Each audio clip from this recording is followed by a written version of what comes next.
In this video, we are going to learn about survival analysis. In the first several slides, I will talk about difference between survival analysis with other techniques analyzing events versus non-event data. And I will show you how to draw Kaplan-Meier curves. And we will talk about elements in Kaplan-Meier curves such as median or mean survival time. And finally, we will use SPSS to draw Kaplan-Meier curves comparing survival between 2 groups, 3 groups or more. And lastly, I will show you how to edit your Kaplan-Meier graph by truncating time. Survival analysis is also called as time-to-event analysis. Survival analysis is a method often used in a cohort study where you observe not only whether a patient died or not, and also when they die. Therefore, the outcome variables involved in survival analysis is binary events or no events, and then time from the study enrollment to the point when event occur, which is a continuous variable. So you need to have these 2 variables. And survival analysis is not just limited to analyzing risk for death. You can use survival analysis to analyze any binary event. And for example, in the field of economics, typical applications of survival analysis is time from unemployment to re-employment. So we could use survival analysis to analyze time to onset of disease, or time to remission to disease or recurrence of disease. So there are many binary events and you can apply. This table is showing what happened over time in 10 patients from ID 1 to ID 10. Person with ID number 1 was followed for 8 days and died during 8th day. Okay. And patient number 2 was followed for 4 days and died on the 4th day. Person with ID number 9 was followed until the study end, which is 12th day. Okay? And as you see, 9 patients experienced outcome events, which is death, and 1 patient was observed without event. And special technical terminology we use for this person observed without events is called censored. So we can say ID number 9 person was censored at the study end. And this is the ideal situation where patients were observed until event occur. And a patient without events, they were followed until the study end. So you have a complete follow-up. And when we describe risk over time, what you can do is compute total number of patients with events up to each day. So in this case, and you can see the proportion of deaths up to day 2 is 10% and day 3 is 20% because you have 2 people out of 10 die at 3rd day. And by day 5, and you have 1, 2, 3, 4, 5 patients, so 50% experienced death. Okay? And then at the end of the study, you have 90%, 9 out of 10 experienced the study. So if you want to describe change of risk over time, what you can do is you can simply apply binary analysis, proportions, compute proportion at every single day, and then you can plot that on the graph. So this is one way to describe what happened over time, how risk change over time. Although the challenge we have is in the clinical study, you could have a situation a subject moved to another place, and therefore we do not know what happened to this patient after day 5.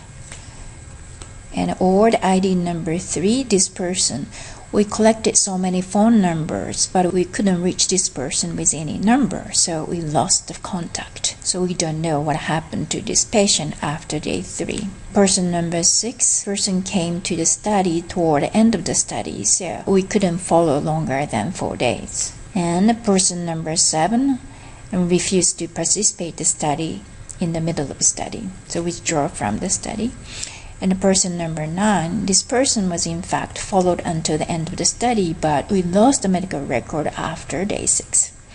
So we couldn't identify what happened to this person after day 6.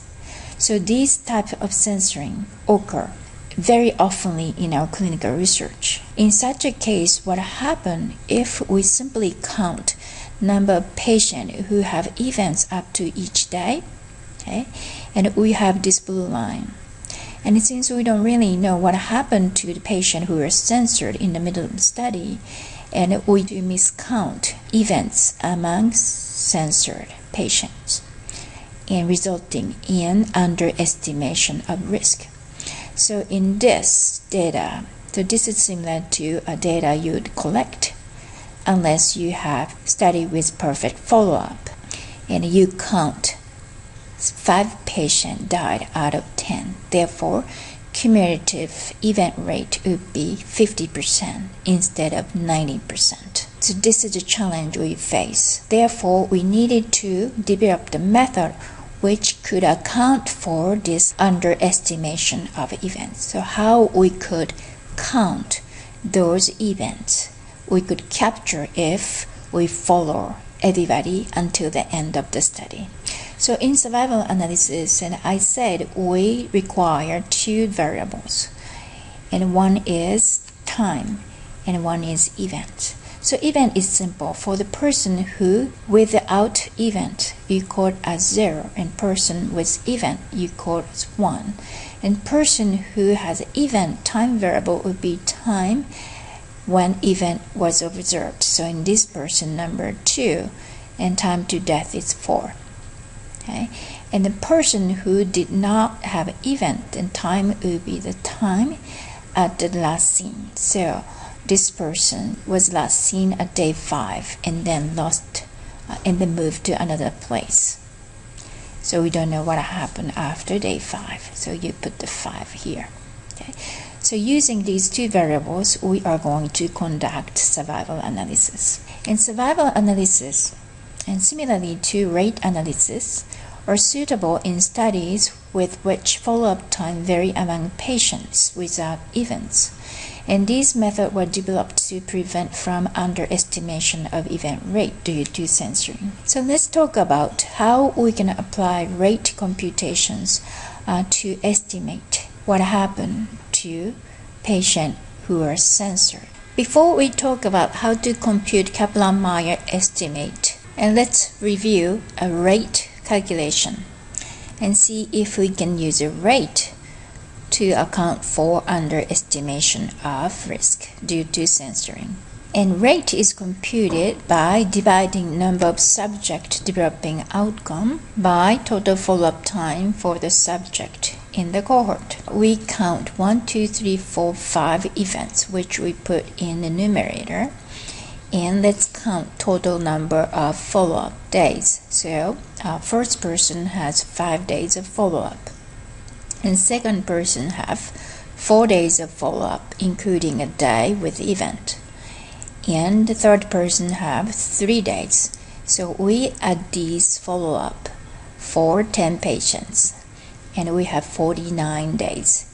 And rate is obtained by 5 divided by 49, and which is 0.102 per person day. So this is interpreted as if you follow 1 person a day, you'd expect 0.1 person have an event. That means daily risk of dying is 10.2%. Okay, for each day, 1 person have a risk of dying by 10.2%. So using this 10.2%, which we called as a hazard, which is instantaneous risk of event, and every day this patient has 10.2% risk of dying. Okay, so using hazard, let's compute the probability of this person being dead after 3 days. In comparison to hazard, we call this the probability of being dead after 3 days as cumulative percent of events. Okay. And cumulative percent of events can be computed by 1 minus probability of this person not being dead after 3 days. So for each day, this person has 10.2% of risk of dying, which means each day this person has 89.8% probability of surviving. So this is 1 minus 0.102, which is 89.8%.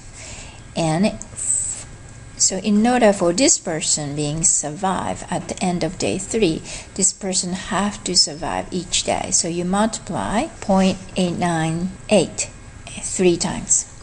Okay? So this part, which is 73%, this is the probability this person survive after the end of day 3. Okay? And 1 minus that provide probability of this person being dead after 3 days. Okay, which is 27%. And we call this probability as a cumulative event rate. Okay? Whereas probability of this person dying every day at each day is hazard. We call it hazard, which is 10.2%. Okay. So these two are very important terminology we use in survival analysis. So please make sure you understand the difference between the two. So let's review what is a hazard. Hazard is instantaneous risk of event. In this case, risk of this person dying at each day, which is 10.2%. And what is the probability of this person being dead after 3 days, which we call cumulative probability of dying, and that is 27%. So for day 1, and you do 1 minus 0.102, and you plot the probability here. And then day 2, you do 1 minus 0.898 to the power of 2, and you plot and then that value here. And for day 3, cumulative probability of death is 1 minus 0.898 to the power of 3, and day 4 to the power of 4, and day 5 and power of 5. So if you plot this cumulative probability of death, and you have a green curve. So green curve is actually higher than the cumulative probability. You simply count number of deaths divided by 10, and which is the blue line. Okay, so using a rate, and we somehow estimated and what happened and among people who aren't followed long enough, and then cumulative probability of death is estimated higher than the blue line. Okay, let's compute Kaplan-Meier estimate. So we are going to use the same data set. We have 10 patients. Let's compute Kaplan-Meier estimates.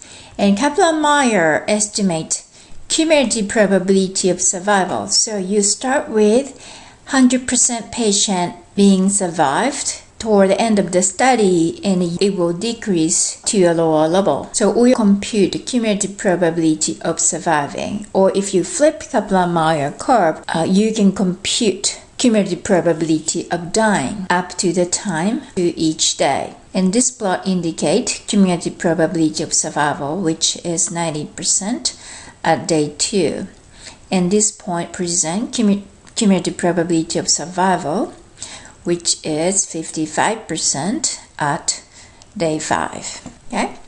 So first thing you do in computing Kaplan-Meier estimate for cumulative probability of survival is you put the days and where either events or censoring events occur. So here what I put is day 2. And we have a total of 10 patients at the beginning of day 2. And at day 2, we have 1 person died, okay?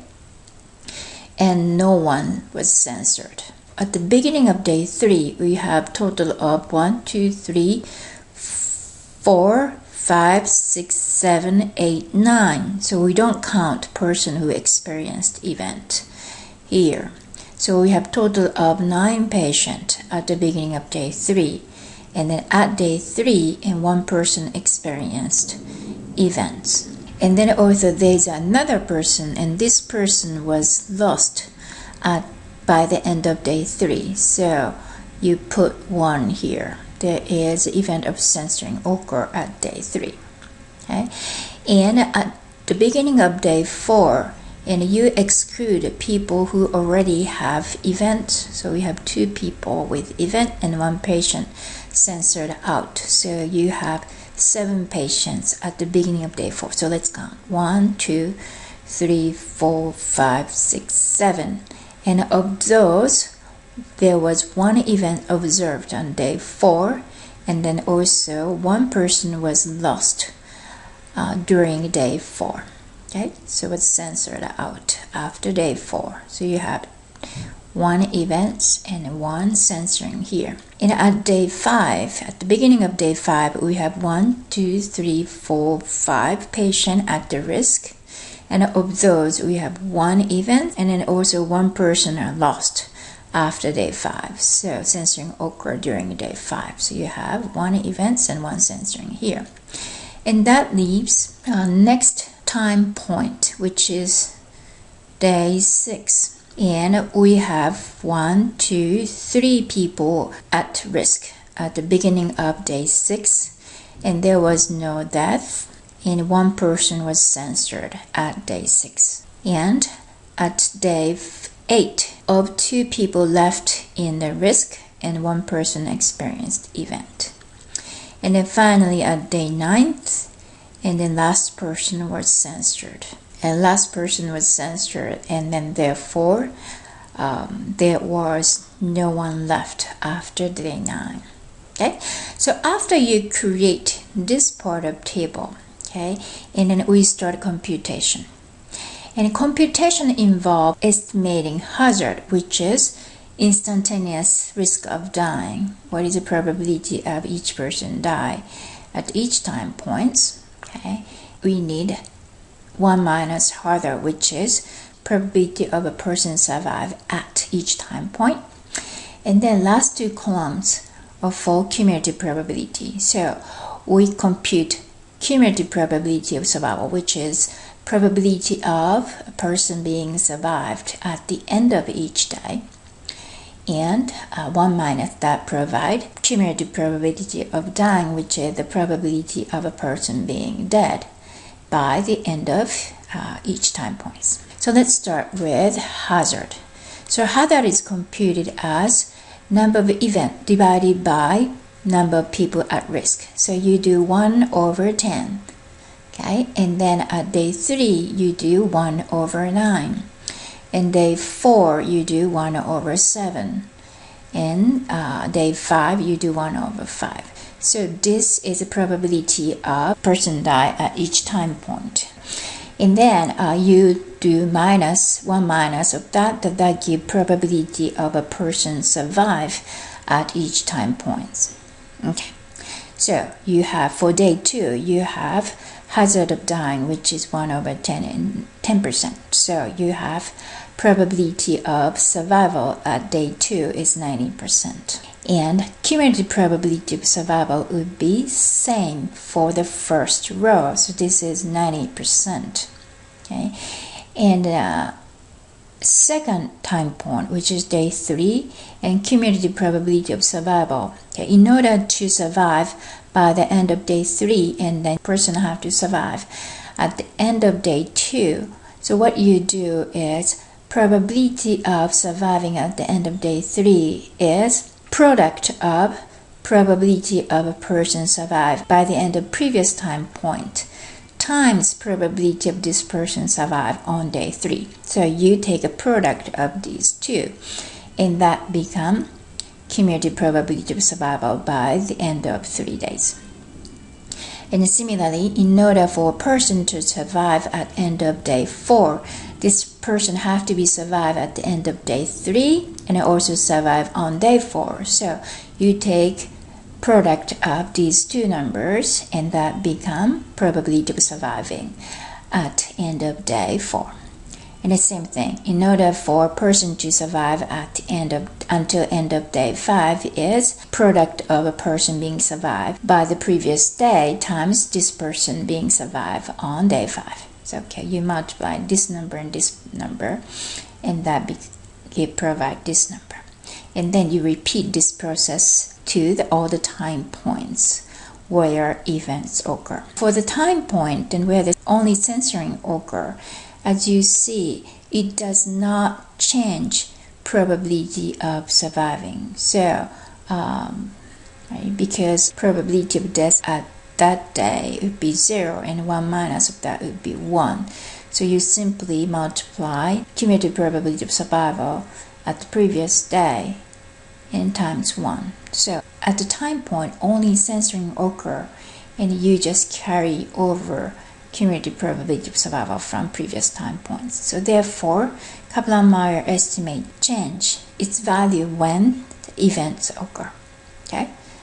So here is events, here is another event, and here is another event occur.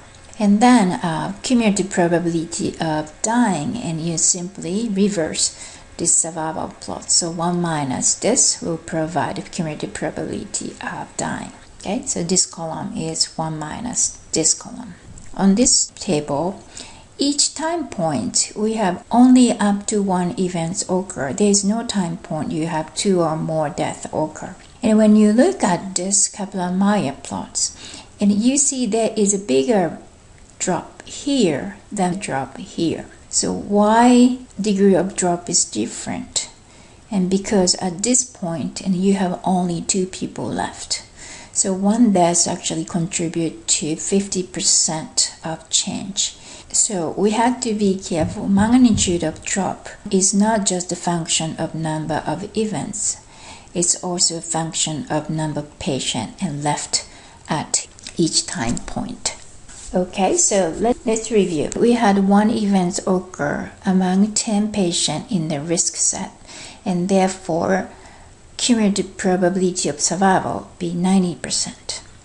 And at day 3, and cumulative probability of survival, the probability of this person being survived end of 3rd day is a product of this person being survived. Product of this person being survived at the previous day, which is 0.9, times this person being survived on 3rd day, and which is given by 1 minus 1 over 9. So product of that gives cumulative probability of survival at the end of day 3. You keep taking a product and cumulatively taking product, and therefore we call this as a cumulative survival. So when I plot Kaplan-Meier based cumulative probability of death and compare with other method, and purple line is Kaplan-Meier based estimate. So as you see, this gives estimation larger than the number. You simply take proportion of deaths over 10 people, total number of patients being followed.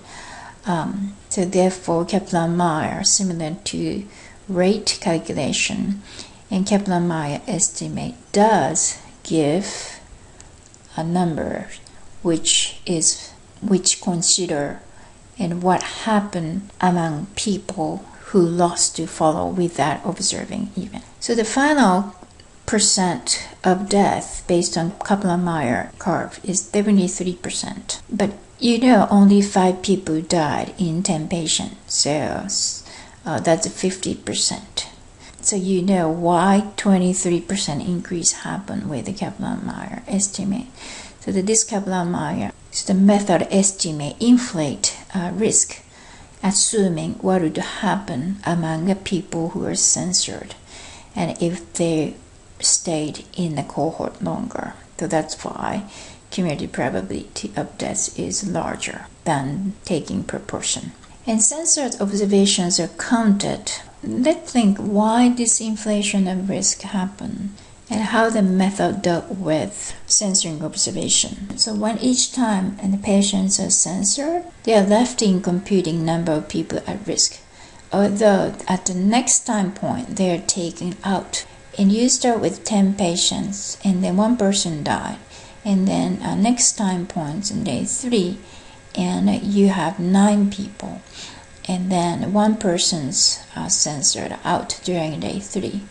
So day 3, this person stayed in the risk set, although the next time point and number at risk becomes 7, so this person was taken out. So censoring observation does not really directly change cumulative probability of survival, although So in the Kaplan-Meier plots, and this tick mark indicate when the patient is censored. So when censoring occurs, Kaplan-Meier curve does not drop because it does not really change risk of death, right? Although when at the next time point where the events occur, and these censored patients are taken up from denominator. So for example, if you start with 10 people and then you keep losing one patient at a time, and it does not change Kaplan-Meier estimate, although at the last point and you have only 2 people left, and then you have one event occur, then Kaplan-Meier curve drop by 50%.